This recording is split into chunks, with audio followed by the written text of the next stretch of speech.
मैं चाहता हूं कि हम फिर से एक बार ठहाके लगाने को तैयार हो जाए, क्योंकि हमारे पास ठहाके का एक बड़ा कवि उपस्थित हो चुका है। वो देर से आया लेकिन वो नाम बड़ा है। आप लोगों को खूब हंसाने की फुल गारंटी है। इसमें कोई जैसे मोदी जी की गारंटी, वैसे ही सबरस मुरसानी की गारंटी है। ज्यादा बोलने का समय है नहीं, हमें मर्यादा में सब कवियों को पढ़वाना है। इसलिए आपकी ताली अगर सबरस मुरसानी को बुलाएगी तो आएगा।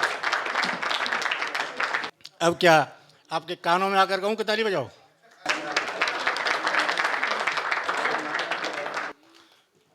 बहुत अच्छा लग रहा है। कम है पर दम है।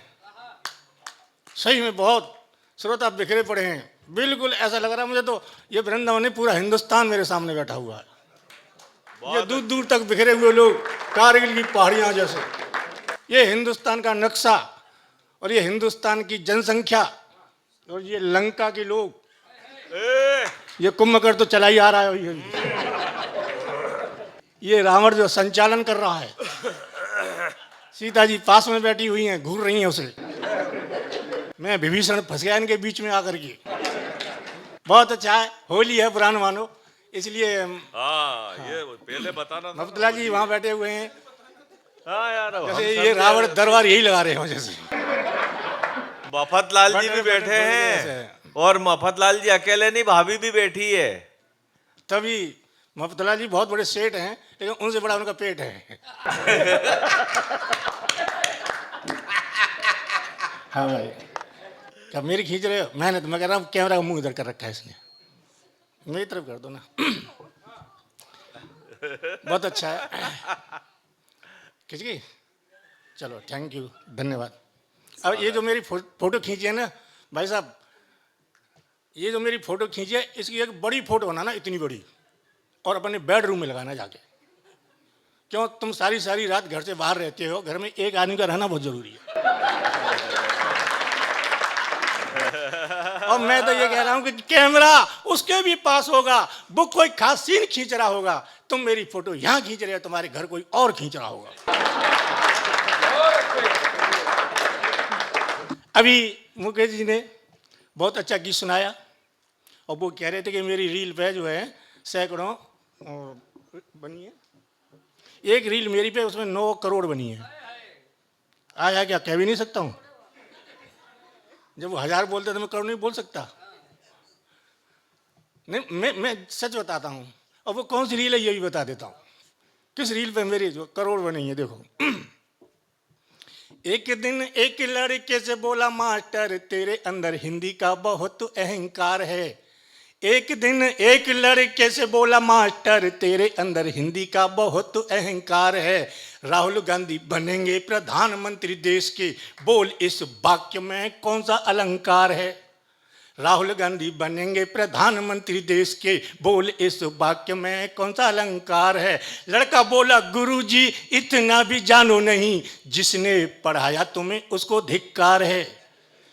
लड़का बोला, गुरुजी इतना भी जानो नहीं, जिसने पढ़ाया तुम्हें उसको धिक्कार है। राहुल गांधी बनेंगे प्रधानमंत्री देश के, इसमें तो सीधा असंभव अलंकार है। तो ये असंभव अलंकार पे मेरी बहुत सारी रील बनी है।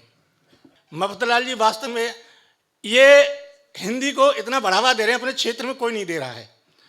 और नहीं तो लोग वो रागनी करा लेते हैं, करोड़ों रुपए ले जाते हैं, और लोग दे भी खूब देते हैं रागनी के नाम पे।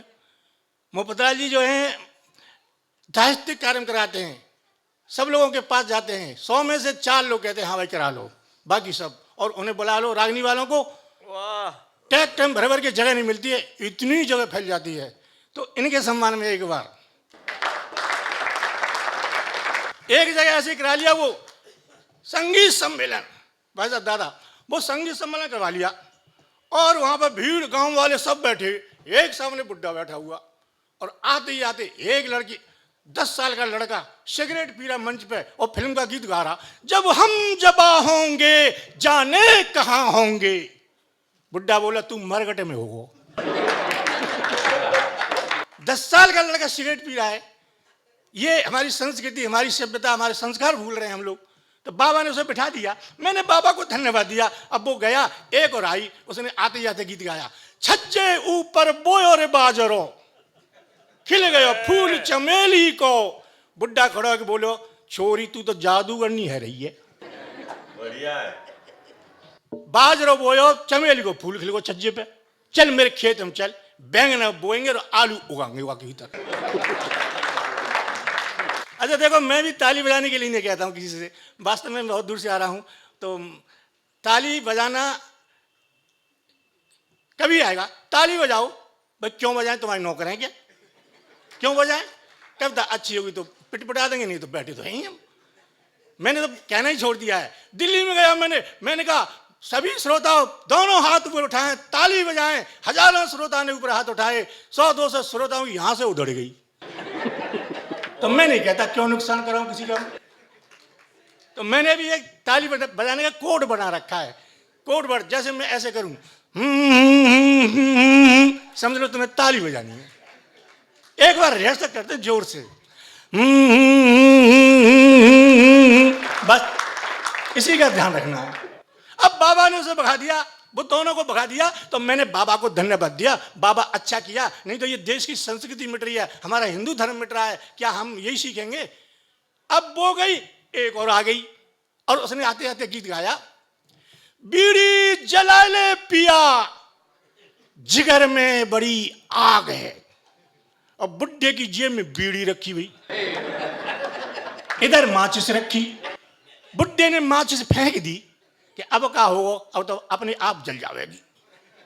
और बुड्ढा बीड़ी लेके नाचने वाली के पास पहुंचा और बोला, नेक छिवाए लंदे। अब बाबा ने वो भी भारी शर्म से भाग गई। मैंने बाबा अच्छा किया, नहीं तो उल्टी सीधी गा रही है, हमारे बच्चों का भविष्य क्या होगा, हम लोग बैठ के नहीं सुन सकते, माँ बाप बेटी बेटा एक साथ नहीं सुन सकते ऐसे गीतों को। अब वो भी चली गई, अब एक और आ गई, उसने भी गीत गाया आते आते, मैं झंडू बाम हुई डार्लिंग तेरे लिए।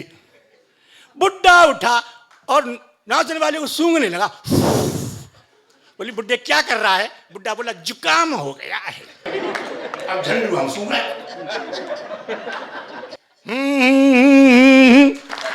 अब बाबा ने वो भी भगा दी। क्या बात है भाई। अब बाबा ने वो भी भगा दी, तो बाबा को आया गुस्सा, और बाबा बोला, कोई अच्छा सा गीत गाने वाला हो तो मंच पर आओ, वरना यहां से जाओ। एक आया गीत गाने वाला, भाइयों मैं दीपक राग सुना रहा हूं, सुने दीपक राग। अब वृंदावन हो तो दीपक राग चल जाए, और गांव में दीपक राग कौन जानता है? दीपक राग वो राग होता है जो रात के 3 बजे जलाया जाता है, सुबह 5 बजे बुझाया जाता है। सुने दीपक राग। आप तो वृंदावन में रहते हैं दादा, आपको पता होगा, जो भजन सुनाते हैं, राग सुनाते हैं, वो 1 घंटे बाद तबला सही करते हैं। बुड्ढा सामने बैठा, तबला उठाया, टिल टिल, क्या बात है यार, ये आधा काम टिल टिल।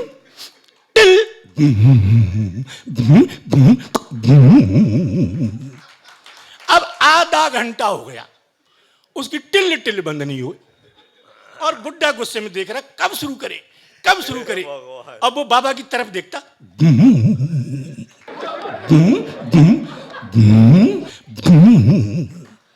बाबा ने मन में सोचा, एक ही लट्ठे में तबला फोड़ दूंगा तेरा मैं। वो 1 घंटे से तू कर क्या रहा है? 1 घंटे से बाबा बोल, बाबा अभी तो मैं तबला ठोक रहा हूं। बाबा बोला, तू घर से ठुका हुआ क्यों नहीं लाया था? तू घर से ठुका हुआ लाता, क्यों टाइम खराब कर रहा है हमारा? सुना जल्दी से। कि सुने दीपक राग, अमुआ की डाली पे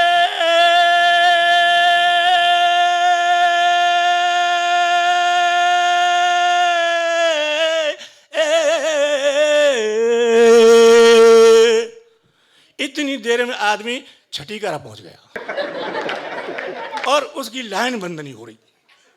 अब बाबा के ये कर क्या रहा है? अमुआ की डाली पे न बैठे कोयलिया,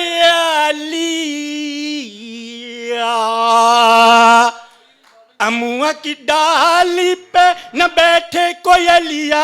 बाबा ने गुस्से में उसकी तरफ देखा, उसने बाबा की तरफ कोयल बना दी, कोयलिया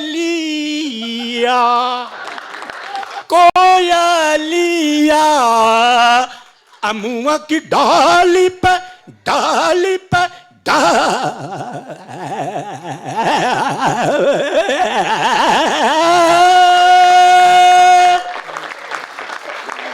बाबा बोला तेरी ऐसी की तैसी, पूरी रात हराम कर दी तूने हमारी। अमुआ की डाल पर नहीं बैठ रही है तो तू पीपल की डाल पर बिठा दे, पर जल्दी बिठा।